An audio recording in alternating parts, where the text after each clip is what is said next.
സംസ്ഥാനത്ത് മനുഷ്യ വന്യജീവി സംഘർഷം ലഘൂകരിക്കാനുള്ള പദ്ധതികൾ വിഫലമാവുകയാണ്. റിപ്പോർട്ട് കാണാം.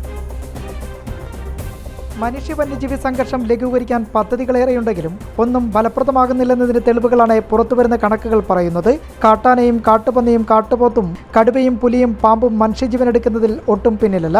2016 മുതൽ 2025 വരെയുള്ള കണക്കുകൾ പരിശോധിച്ചാൽ കൂടുതൽ പേർ വന്യജീവി ആക്രമണത്തിൽ കൊല്ലപ്പെട്ടത് 2018 മുതൽ 19 വരെയാണ്.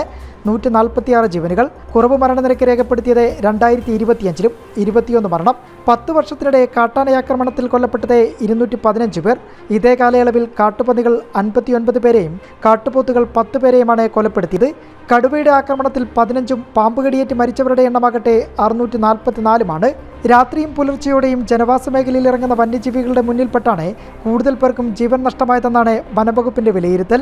നിലവിൽ വന്യജീവി ആക്രമണത്തിൽ മനുഷ്യജീവനുകൾ ഇല്ലാതാകുമ്പോൾ നഷ്ടപരിഹാരം നൽകുന്നതൊഴിച്ചാൽ മറ്റൊന്നിലും വകുപ്പിന് ശ്രദ്ധയില്ലെന്നതിന്റെ തെളിവ് കൂടിയാണ് വനംവകുപ്പ് പുറത്തുവിട്ട കണക്കുകൾ നൽകുന്നത്.